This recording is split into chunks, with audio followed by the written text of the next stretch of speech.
So we've done the raffle. That's great. And so now we're going to our presentation. And I am going to turn this over to Carol to kick us off. Thank you, Carol. Okay, well, as a board member for Food for People, I'm really pleased to introduce Carly Robbins, which I know many of you know. Carly is the development director for Food for People, which we all know is Humboldt County's food bank. And Carly is a committed Rotarian, a former Rotaractor. She is now current member and past president of the Rotary Club of Eureka. She enjoys the way Rotary Club brings community members together from all areas and interests to achieve incredible goals. And so a lot has been happening with Food for People and our efforts to ensure that everybody has access to healthy, nutritious food. And I'm gonna let Carly take it away and give us all an update about what's happening. Hey, thank you, Carol, and thanks, Maggie, and everyone for having me here today. So I wanted to update you on what's been happening at Food for People. It's been an interesting year, like I'm sure it's been an interesting year for most people. I thought I would kick things off, though, by sharing a little video. So I'm going to cross my fingers that everything technology-wise works just how I want it to. So let me go in. Of course, now I can't find my video. Here, well. All right, never mind. I'm not sharing video right now. It doesn't want to agree with me. I'll just go right into my slideshow, and if I can figure out my video with enough time later, we'll do that. All right. Can everyone see that? Perfect. Okay. So as Carol mentioned, and I'm sure most of you know, Food for People is the food bank for Humboldt County. We actually formed in 1979, so we've been operating for over 40 years. We now serve about 12,000 people every single month consistently. A quarter of those are seniors, 1/3 are children. We have a countywide network of food pantries, child nutrition programs for seniors and families, and we work with more than 100 partners in our community to spread the reach of our food assistance programs to make sure everyone is getting the food they need. It's been an interesting year for us. So it really kicked off back in February. Many people probably know we had a city sewer inundation at the food bank. It's several thousand gallons of sewage water into our facility, which is not ideal for anyone, but much less if you have food on site. So caused pretty widespread damage. We had to move out all operations and staff. So for an interim situation, we are leasing several different sites to make sure that we continue on all of our food assistance programs. Sorry if you hear my cat in the background. She is not used to mornings either, Maggie. So currently our Eureka food pantry that was located at the old site is now down at the old Eureka Chamber building, and we're leasing 3 other warehouse sites that are allowing us to continue all of the rest of our programs. So that includes food that goes out to our network of food pantries, that includes backpacks for kids, our senior programs, and many more. Quickly after that, in March, COVID happened and shelter in place, which also quickly changed how food distribution happens in our county. So pretty much everything is pre-bagged now, whereas before we really focused on a choice model that promoted not only meeting clients' nutritional and diet needs, but also cut down on food waste, because instead of handing people a box of food that assumed what they ate, people were able to go through and choose. Say they were diabetic, they could choose foods around that to fit their needs. The pandemic has really changed that. We've had to go to an entirely pre-bagged model for nearly every single program. So that has really changed operations. Right after the pandemic hit, we did see a big spike in needs. So we started doing big drive-through distributions. This helped because not only could we help a lot of people at one time, we could do it safely. So the very first one we did at the mall in Eureka, we distributed 500 boxes in less than 2 hours to people in need. And we saw that that model of distribution really worked in a pandemic world. So we continued that on with almost all of our other programs. And where that wasn't possible, we went to outdoor distributions with 6-foot social distancing for safety. Everyone is required to have a mask during distributions. If someone comes and they don't have one, we will hand one out. And then we have a lot more protocols for both staff and volunteers to make sure that we're keeping everyone as safe as possible. One of the unfortunate setbacks is our amazing volunteer pool had to change. We typically have about 400 volunteers every single month helping Food for People distribute food and programs through our programs. Unfortunately, we can't have large groups of volunteers in one space anymore, so we had to cut down. We're doing, packing projects with just a few volunteers at a time. We have volunteers who are helping us distribute food by delivering. Carol Vandermeer not only is on our board, but has been a long-time delivery driver for our senior and homebound program. And that was one of the programs we really saw a lot of need in when the pandemic hit. The pure amount of phone calls we got from seniors in the first months who were afraid to leave their house, didn't know if they'd have enough food to get through the month or how they would get food, was really alarming. So the senior population is definitely the area we saw the most need in. One of the really wonderful partnerships we were able to make happen during this, actually with the help of Maggie over at Area 1 Agency on Aging, they helped to find funding, and Food for People has been able to provide bags of produce to all of the seniors in the Meals for Wheels program with Humboldt Senior Resource Center. So that's 3 organizations coming together to make sure people are getting more food to meet their nutritional needs. So an amazing program that's really helped during these times. And then children are the other end of that, where we're really seeing a big impact due to the pandemic. Excuse me. What we're really seeing right now is families who are already considered low income, at risk, are suffering even more. Lots of those parents who had low job security or several jobs to make up their yearly income have been laid off or are now being forced to stay home with young school-age children. So we're seeing the biggest impact in this area. And one of the things we're really happy about is that Backpacks for Kids was able to continue even once schools stopped meeting in person. We talked to all of the administrators at all of the sites we have throughout the county, and everyone was really committed to getting the food to children. So even when packing stopped for you guys, we were able to work with the school administrators to get the food directly to them. And this year, packing is back, and then even for sites where children are not going to be on site, the school administrators are working to make sure all of those families can still access the food. So like say in Arcata, I think you guys are up to 37 kids or are funded for 37 kids. And the schools are making sure that all of that food gets to children, which is an amazing feat in a year where a lot has changed, especially for school and school-aged children.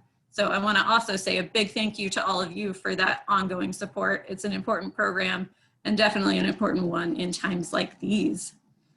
All right, and then the next big thing coming for Food for People is I'm going to swing back to that sewer inundation.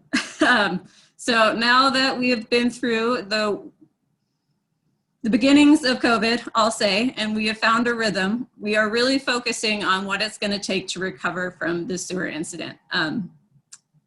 Taking a step back, Food for People already had acknowledged the need to expand our site. We ran out of space a long time ago, and programs like our senior program and backpacks programs have more need than we're able to meet, and a lot of that comes down to the amount of space that we have. We just can't grow programs right now because we don't have the space for the food. So we had already been thinking about what it would take to renovate our site and add some off-site warehouse space. And then the sewer inundation really kicked things off for us. There was extensive damage to the site, and it was determined that it didn't make sense to repair what was there when we knew we already needed to renovate. So that is what we are doing right now. Let's see. We actually kicked off demolition last Friday. Some of you might have seen that. Very own Greg Foster helped. He was an amazing MC. We had board members like Carol, Senator McGuire was there to help us kick off. And we're really excited about the next phase. So I wanted to show you just a little bit about what we're thinking and what it will offer our community. So what you're looking at now is a bird's eye view of the current site and the current layout. You can see it's a big long rectangle with a parking lot along the side. So this is a rough layout of the new design that we're looking at. So we're really changing things up. We're taking it all the way to the ground. Instead of a long rectangle, it's going to be a large box, if you will. And one of the reasons we are going with this design is it will give us more square footage, so it'll give us more food storage. We also, through this design, we've been working with our friends at Greenway Partners to help us manage this project. And we're really aiming for a building that will help meet our needs and be flexible, because as we're finding out, emergency food services are becoming more of an issue in our community than less. Between COVID, wildfires, earthquake, the need to have an emergency food, a food bank that is prepared to meet the emergency needs of the community is really important. So we're actually going to be making our building much taller. We currently have height to do racking 2 pallets high. We're going to be going 4 pallets high. So we're going to be getting a lot more space. We're going to be getting a lot more refrigeration, which will help with our goal of promoting healthy foods. It'll give us more food or more space for all that healthy produce, fruits, fresh foods, which is wonderful. And also we're taking a phased approach with this project. So we know right now during COVID that we need more food storage space than ever. And almost all of our food distribution is happening outside. So we're building in awnings here to protect people from the rain, while outdoor distributions are a necessity. And then in phase 2, we're going to build in a choice pantry that offers more space, so we're able to get back to that model that offers people the dignity of shopping through for foods that meet their nutritional needs. So we're really excited for everything this is going to provide to us. Here is a rendering of what the new building will look like. It's going to be gorgeous, so we'll be able to beautify our little nook there in Eureka as well. All right. Here is just a slide about contact information if you have any questions that I haven't been able to address today. Our overall goal for this project is $5 million, which we know is an ambitious goal, but very encouragingly, we have already raised $3 million. We're more than 60% of the way to our goal. And we are going to be working in the next year, reaching out to our friends and neighbors to help support the project and finish out the goal so we can realize this project for ourselves and our community. A big thank you. We've had some really amazing lead donors come in, including the Smullen Foundation, St. Joseph Health, Rose Perrinan, Humboldt Area Foundation. Even a few members in this very own Rotary Club have come in and made lead gifts to our campaign.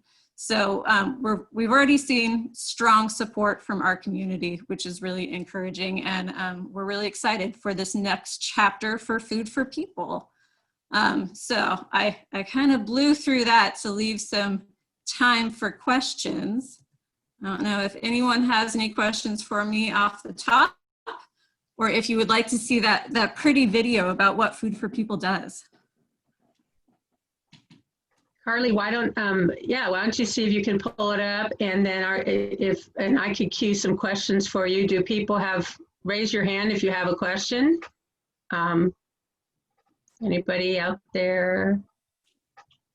All right. Well, here, I'll Here show we go. you. I think I optimized it so you can hear the sound. If not, let me know.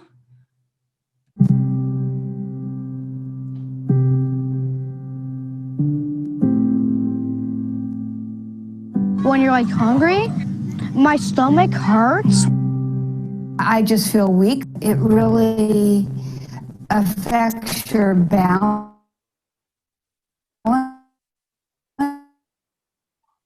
It affects the way you walk, affects the way you think. I can't concentrate when I'm hungry. it's very hard because mostly I'm thinking about is food. Many of our students, when they get that bag, the smile that they get on their face lights up. And the smile that they get brings a smile to our faces. I never would have imagined that I would be in this situation. I figured I would be the one helping people.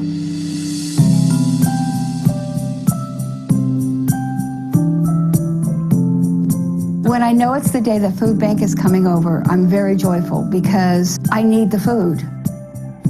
I appreciate that they give us food when we need it. Everybody in Humboldt County needs help now and then. Organizations like Food for People are so incredibly important because we have people in the community that are hungry. We're talking the elderly, the sick, families, kids.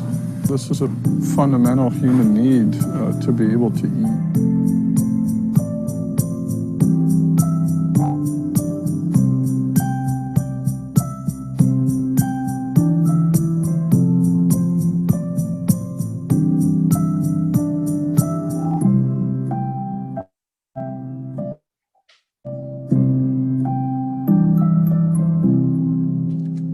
All right, I successfully got it to play.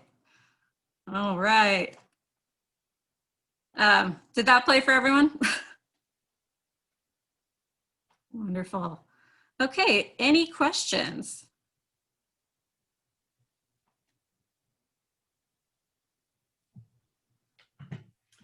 I have a question. Hi, Carly. Hi. I actually do a lot of work up in Del Norte and work at the California Center for Rural Policy, and we do a lot of research. I was just contacted yesterday by, I don't know if you know her, Amanda Hickson, up in Del Norte, up there at their food pantry. They're seeing their numbers go down of people that are accessing their food pantry. So they brought us in to do research to understand why that is. But I'm just wondering if you're consistently seeing numbers go up, or if numbers have stabilized, or are they going down? It's been a moving target since the pandemic started. We saw a big spike when when shelter in place was enacted. We saw a lot more need immediately. And then we actually did see a decline. I think probably beginning summer, we saw a decline. And we didn't have the research quite, but per se, but we attributed it that a lot of more families were accessing the CalFresh EBT, and then also a lot of families got that stimulus check. And for a lot of the families that we serve, that's a pretty big chunk of money. And, you know, we talked to a fair amount of clients who said, you know, accessing the food bank is great, but pre-bag stuff is not ideal. And if they had the money to go shop for the foods they wanted, they were going to do it, which I completely understand. So we did see a dip there for a while. And now we're kind of leveling out. And I will, like I mentioned a couple of times, the populations, the need in the different populations is also pretty varied. So like I said, seniors were a big spike in need. And then the people who were already considered low income, who were already kind of at that, you know, living on the edge, living paycheck to paycheck, are suffering a lot more than people who were maybe a level above that. So not necessarily a lot more need right now. It's kind of leveled off, but the people who are accessing our services are in a lot worse shape than they were pre-pandemic, is what we're seeing. Thanks, Carly.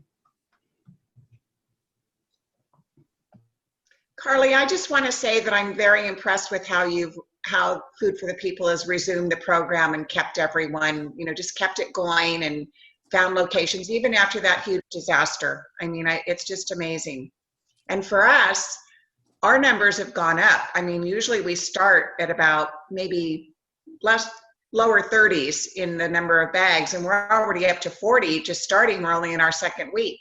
So I anticipate that it's probably even going to go up even more. That I just want to thank you. It's just been, you guys are just incredible. Oh, well, thank you. I really have to give a lot of credit to our team. They've stuck through in what has been a very tough year with a lot of changes. So I got to give them a lot of credit. And we've also had a lot of really amazing support from our community that has allowed us to do that. I also want to give a shout out to, I think I saw John Richmond on here. Time Standard has also been a big proponent of helping the Backpacks program, which has allowed us to start off the year with some strong funding so that we're able to help as many kids as possible. And I wanted, oh, I'm sorry, Rebecca, were you raising your hand? Yeah, I had a quick question. What about food donation this year? Like, I know in the past our company has done both like a cash and then also like collected cans. I can imagine that sort of the whole food collection sort of around the holidays has changed. Or sort of what support are you looking for those agencies that, or, you know, organizations that used to can either donate food, or what's coming up for the holidays? How can we help you? That is a very good question, and one we've been thinking about a lot recently. For Food for People, it's kind of twofold right now too. Instead of having a whole bunch of barrels out in the community, which promotes, you know, more people gathering, that kind of thing, we are opting for larger one-day food drives. So kind of almost the reverse. It's a drive up and donate instead of a drive up distribution. So we're planning one for November and one for December. So it'll be, you know, big events to bring in food as quickly and safely as possible. But really right now, one of the best things is financial donations. As I mentioned, we're leasing 3 different spaces right now, and we still have less space than we had in our old facility. So storage space is at a premium. So having enough space to quarantine the food long enough for it to be sorted by volunteers and then packed is an organizational hurdle. So financial donations that allow us to use our wholesale buying power to get pallets of food that, you know, come pre-packed, they're tidy, they can go in a corner, is really ideal right now. So we'll accept both donations, but if you have the option of buying a can to give to Food for People right now, or giving $1, the $1 will probably go a little bit farther to helping people in the community. Great, thanks for telling us that. I think that's important, that when you give dollars, it provides maximum flexibility to any organization, and certainly in this situation where you need to be very efficient with your storage, that makes good sense. I also wanted to mention that you know, our club is committed to Backpacks for Kids. We have committed to doing what it takes to meet our promise for that. So as Lisa mentioned, there's already more kids in that now starting out than there usually is. And I think the club is committing to whatever it takes for those schools, whatever those numbers go to over the course of the year, we're going to commit to it. And that, you know, that is going to be an increase to our budget, but I think that our club is going to make it happen. And going forward, and we're going to do that. And we're going to be sending you Sophie's not here today, I don't think, but we are going to be sending you a check for a portion of our commitment to that. I think we're going to do the $5,000 right now, so that you have that money in your pocket as you start, as you're doing the meals or the backpack food production for us. So we're going to get that money to you ASAP. If we were all together, I'd hand you the check, or I would have had the big check, you know, but you can't even fit it on the screen. So, but be looking, the check is going to be in the mail to you, and the club is committed to making sure that we continue this, and that all the kids that need it in the schools that we are helping will get the food they need. So that's a club commitment this year. So count on us for that. And whatever it takes, we'll make it happen. Thank you so much. And I have to give you your certificate. Here you go. It's kind of nice that you get the certificate, but you don't have to take it home and go, now what do I do with this certificate?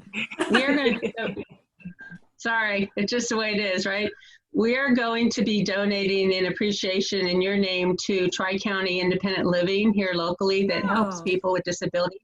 So we used to give to the Wheelchair Foundation, and then we decided this year that we would give the same funds to locally to people who are helping people in our community. So we will be doing that in your honor. Thank you so much. Oh, that's wonderful. So we appreciate you, and I appreciate everybody here on the call today.